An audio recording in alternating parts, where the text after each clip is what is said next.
Yo, so I figured I'd do.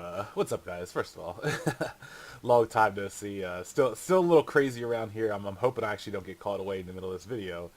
Uh, I feel like I've missed like a bunch of calls from Keith and Tymier, throwing them out there, and it's just like I haven't been able to sit around and be as present as I have been in the past. I didn't even get to hit Tymier up for Real World this weekend. This is like, man, there's some parties, like some family events to go to, with some other stuff that we were doing, and I completely slipped on. I'm like, holy heck, it's Sunday already. Anyway, enough about my stuff.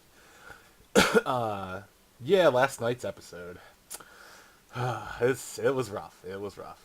I wanted to expand a little bit well, I agree with what Tymier said. I think Tymier kind of what he said definitely cemented how I felt, at least.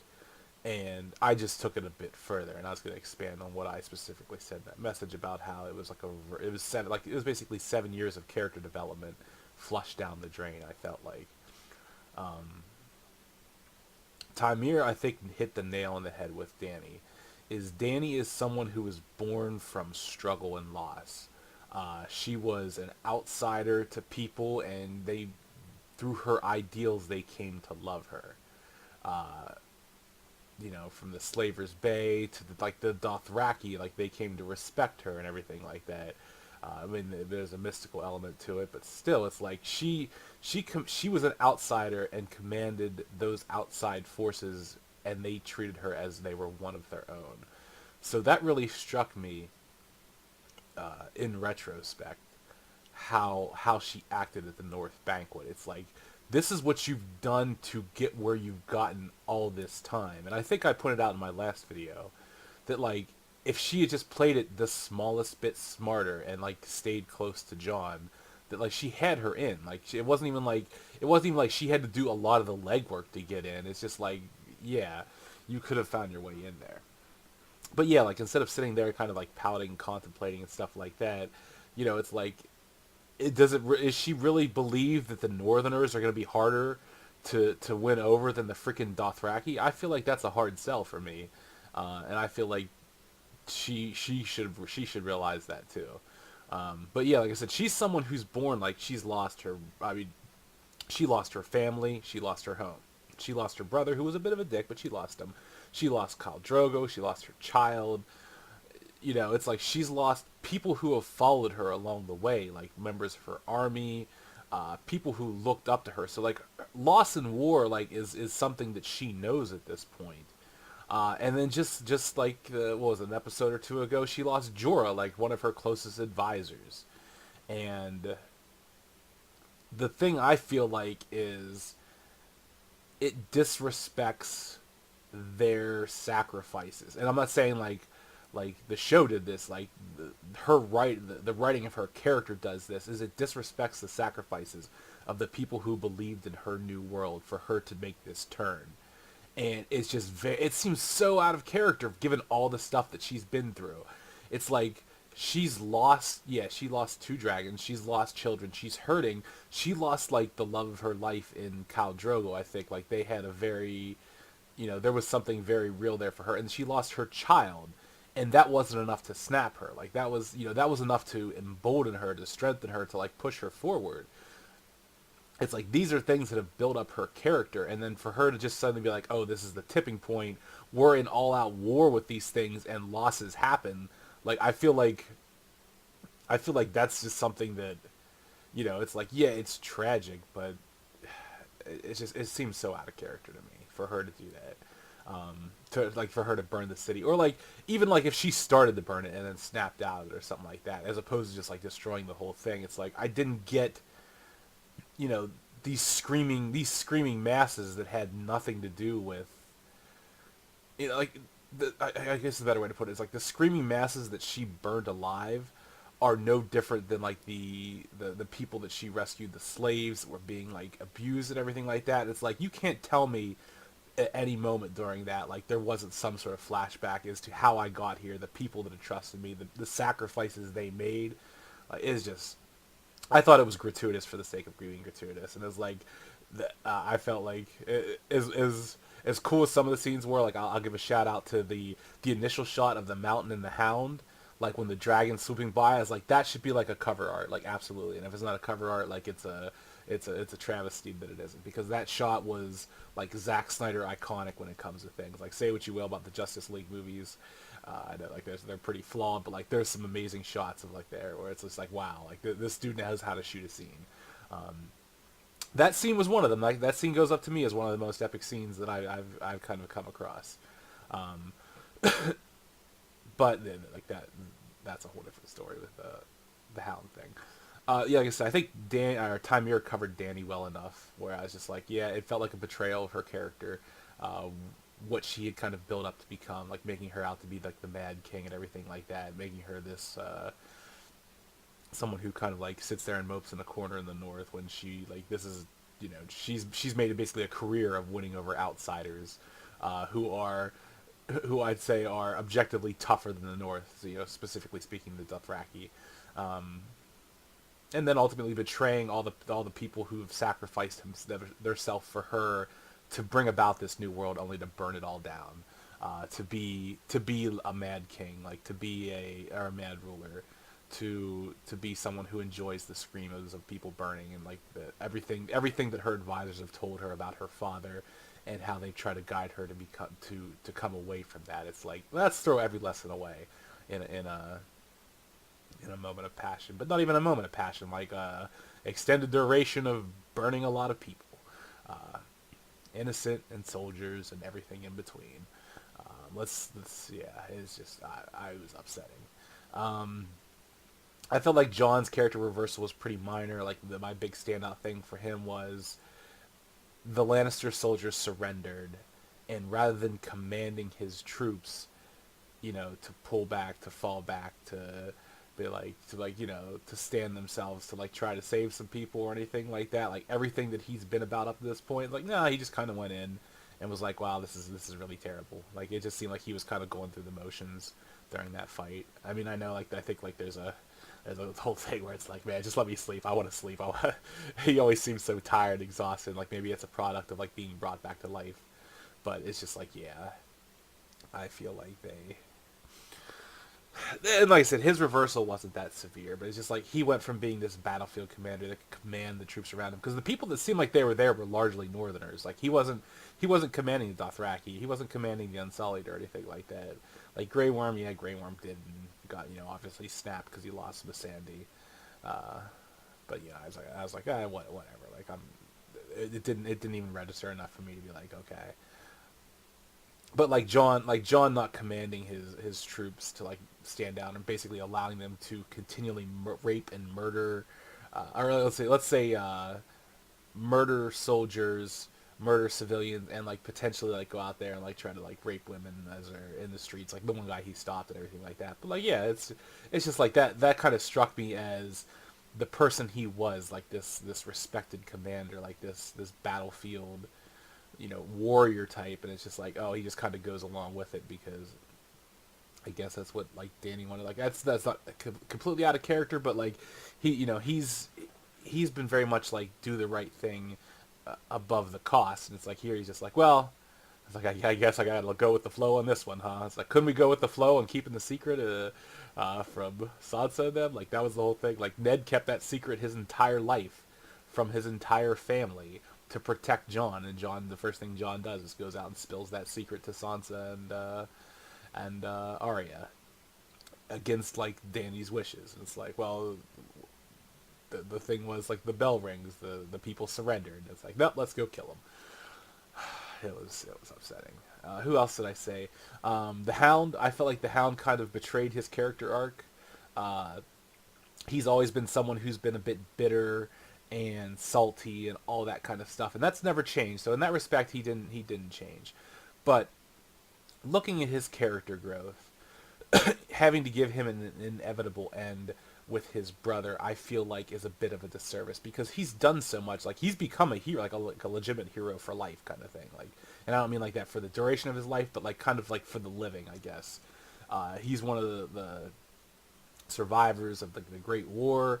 Like he was one of like he's kind of like Arya's protector, like protector like to Sansa in a sense. Like you get the feeling like he would go to bat for her, even if she doesn't need it right now. Like it's just you saw like that there was this good heart under there, under like this the very very salty, very like no nonsense exterior. And like yeah, he did hate a lot of people. I think when it came to it, like he was he didn't like the way people work. You know, like whether it was naming swords or you know anything like that. But like I feel like I don't know, like I feel like the greater service, or at least the way I kind of saw it play out, was he had learned to be a little bit selfless. Like he had learned to put himself beyond others and like beyond like you know oaths or something like that. It's like he kind of set himself goals, like whether it was protecting Arya, whether it was like you know trying to get Sansa out, like stuff like that. Like he grew as a lot of a character, and then in the end he just basically he succumbed to his desire for revenge for his brother. And it's like he's so much more than that. I felt like yeah, he kind of held on to that bitterness, but like I felt like at the end, like I was kind of waiting for whenever Cersei passed, like whenever he talked Arya out of going there, I thought he was going to take out Cersei for Arya, like just to make sure that she died, like or something like that. And I'm not saying that would have been the end that Cersei deserved, but like for me on the Hound's perspective, like that, I'd be on that kind of stuff. It's like, you know, you sacrifice yourself, maybe do the blow against Cersei for Arya, and because you're not worried about your own self, because like you have sort of become like this more, I don't want to say selfless person, but like in a sense where you know someone who would do that kind of thing, where he just let Cersei pass, and like it's like okay, like that, it's really all about your brother and the showdown. Like that just seemed like a fan service thing. It's like as opposed to the last 7 years of character development for this character. And like I said, the fight was okay. Like the fact that the only way he could kill him was pushing him out a window into the fire, I thought was goofy. I mean, like you know, he stabbed him through the eye, through the brain. It's like okay, like I'm not sure the way they're trying to play things working here as far as whatever Qyburn did to him, but yeah, it's like that was just that was a little over the top for me. Like I said, amazing scene like leading up to the fight when the mountain's there in armor standing over the Hound, and the dragon flies by breathing fire in the background. Like that's kind of burnt into my mind as like an incredibly epic shot, but the motivations and stuff kind of fell flat for me. Arya, like I said, her character portrayal wasn't quite as sharp as some of the others. Like I said, well, they weren't like they were all sharp, but it still felt like in some regard they did it. Whereas Arya's whole thing up until this point has been the struggle between, well, after, like I said, she's never been like kind of the lady figure. She kind of announced to Gendry, and it's like she trained to become this assassin and everything, and it's like Cersei and her list. And it's like, well, the Hound gets her to abandon her list. And it's like, well, what the hell is the point of coming to King's Landing if all it took was, hey, listen, you're going to die here. Like, he told her that in the road. And it's like, hey, listen, you come down here where I'm not coming back. Well, I'm not coming back either. He's like, listen, you shouldn't do this. Okay, I'm not going to do this. And it's just like, I don't know. Like, I felt like after she made such a commitment to, you know, avoiding Gendry, avoiding that lifestyle, like, this is who I'm going to be. I'm going to be a person for revenge and stuff like that. And it's like, no, I'm actually not. I changed my mind.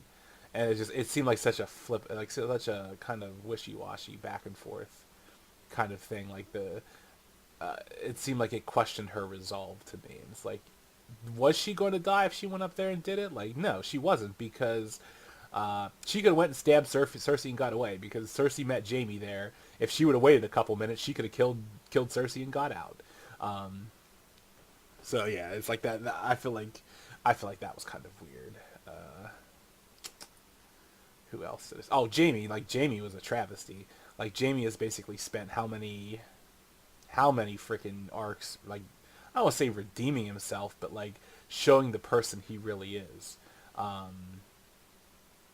Let's see here. Like, he, you know, like, with his, not even with his time, like, recently with Brienne, which, like, I felt a little fan servicey, but, like, just who he is, you know, it's like learning about the Kingslayer and what he did and all that stuff, and it's like Cersei is like allowing her people to burn, and I'll get into why there's another issue with that here in a second, but it's just like everything about Jaime's growth was kind of tossed aside because like, oh no, I'm actually a monster. It's like, yeah, you're not, you know, you are who you become, you're not who you always were, kind of thing. And it's like Jaime has done so much to grow, and then just, decides to randomly throw it all away to go back to Cersei. Like, I thought he was going back to stop her. I think a lot of people did. And it's like, no, he just went back to hold her one last time, because he's a monster and she's a monster and they deserve each other or whatever. And I was just like, whatever. Like, that was about me being like done with the, like, I'm gonna watch the last episode, but I'm probably not gonna think too much more about it after that.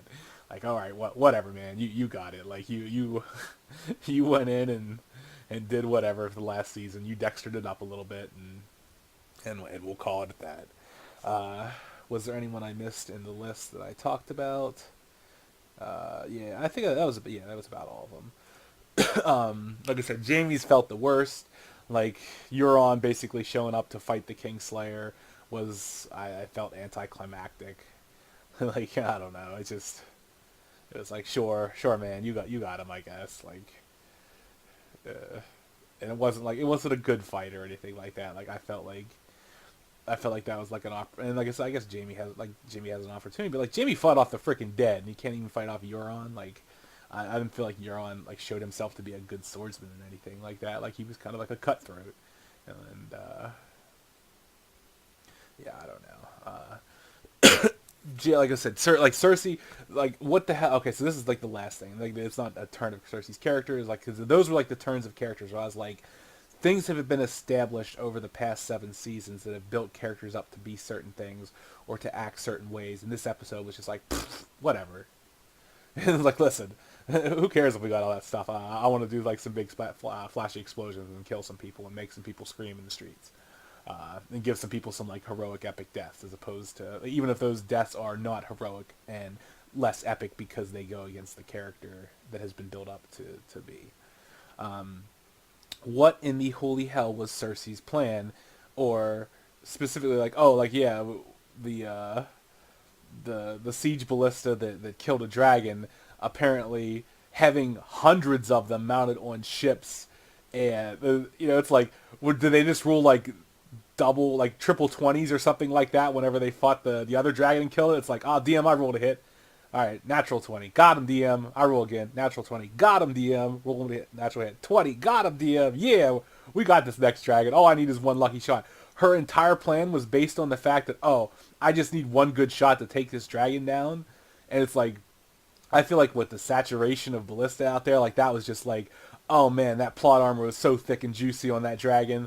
Like, it was just deflecting bullets from the wind and God knows what else. Because holy heck, like, it's just that she didn't even come in with a plan. She's like, no, I'm just gonna come in and burn everybody. It's like, like, Daenerys, listen, there's like 3 times as many siege ballistas as there was whenever you got ambushed, and they basically blanketed the sky with them the last time. What are you gonna do?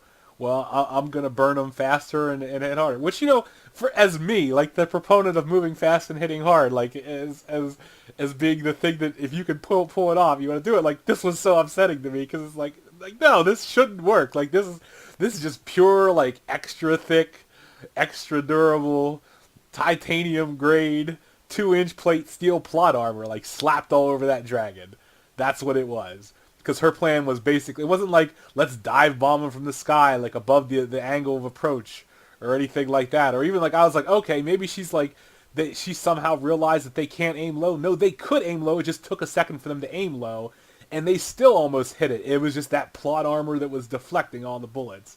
So her big plan was, I'm going to go do the other thing that got my other dragon killed, but because I'm riding it, we're going to do a lot better against, like, these people who apparently critical fail. Like, you're like, oh, DM, I rolled a 1 on that arrow. All right, player, go and reload. All right, yeah, I got to reload a DM. I roll again. All right, another 1 DM. So I guess I missed. Yeah, you missed, player. Rolling like 1s and 5s or something like that. And it's just like, man, I don't know. Like, it's just, it didn't make any sense. Like, it wasn't like she improved her plan. Like, she went into worse odds and did better, is what it did better she did last time, doing the same thing she did last time. And it's like, listen, if last time, like, whenever you were making that dive bomb approach into the fleet, that's what you did this time, only they were all, they were ready for you to do that. And you also had the support of all the ballista in King's Landing, like, and you still succeeded. Like, I feel like you could have killed Euron right there. Yeah, Uh, yeah, like her moment of turning, like where she decides to burn the city. I was just like, why? Like you got to surrender. Like at the very least, like have a kind of a showdown with what's it called? Like Cersei, where she's like killed or something like that. But it's like I don't know. Like, it was so strange. Like okay, I'm gonna burn the city, and it's like she did it for a long time. Like it was just like I feel like there's no turning back at that point. That's like Vader murdering the kids. It's like you didn't stop at like 2 or 3 kids and be like, man, I crossed a line. It's like no, I burnt the entire city. Like and the Vader with the kids, like Vader killed a room full of kids. Uh, that city was a lot of work. Like she put in the time. Like I feel like realistically speaking, that probably took like an hour or so of her just, all right, burn these people. All right, burn these people. All right, we made it through the first outer. Like you saw how big that city was. Like I feel like Drogon would be upset. Like it's like that's a lot of fire breath you want out of me, woman. You need to calm down with that. I don't know if dragons have a finite amount of dragon spit or whatever, however they make fire in this world. But like I feel like he was pushed to his limits because he burnt the fleet, he burnt the ballista, and then he burnt like every square inch of King's Landing. And then you really got to see a couple of those zoomed out shots how big King's Landing is. So it's just like, yeah, man, like that was exhausting to watch. And like the whole Arya thing and the horse, like iconic shot, but I was just like, what's the point of it? Like, you know, she's not Arya Stark because she's not worried about her family or anything like that. Like, you know, joining the Baratheon house, like making that power in the North. She's not a faceless man or an assassin because the person that she wants to kill most in the world, Cersei Lannister, and like I guess a couple other people on her list. You know, it's like, well, all it took was a hey, don't sacrifice yourself for this revenge. And it's like, well, I guess I'll just not do anything then and turn around and go home. It's like, well, what are you left with? Like, yeah, you're the hero who killed the Night King after you were like launched on the Arya Launcher 3000. Uh, but you know, like where do you stand now? I guess you go back home and you don't marry Gendry. Like you just kind of hang out in Winterfell and or maybe like go on crazy adventures and assassinate other random people who you have less reason to assassinate. I don't know. Uh, Maybe she assassinates Daenerys next time. Like I would imagine that would be something that would. Well, I don't even want to say that. Like I do not want to guess anywhere where they're going with the next episode after everything that they did here. And I'm sure you can test that's a little disappointment in my voice. And it's just like, you know, I'm disappointed like the same way we were with The Last Jedi. I mean, I don't think it's to that degree, but like for the same reason is like you love the show, you love the characters, like they were built up in a kind of way. There were some cool shots in this thing, but it's just like it seemed like it was a combination of egregious fan service and wanton explosions. Like they kind of Michael Bayed it up. And I can appreciate like some Michael Bay Transformers explosions here and there, but it's like that's not what this show is. Like you have that one epic battle, but it's like I didn't need a 45-minute episode of a dragon destroying a city and like murdering a lot of innocent people. I mean, I guess it really drove home the point just how far she turned, but it's just like, all right, yeah, like I get what you're doing here. I don't agree with it, but yeah, I get what you're doing, and like the whole the a Targaryen's born and a coin is flipped and the world holds their breath kind of thing. It's like, yeah, but like that's this Targaryen also spent a long period of time not being anything like that, and it was just like, oh no, there was a tipping point of things that she's experienced before, similar levels of loss, but like, oh no, this one was too much, so we're just gonna kill everybody. So I don't know where they go next episode. I have no idea. Like, does Jon kill her? Does Arya get in some kind of slingshot and like launch herself at Daenerys on a dragon? Nobody knows.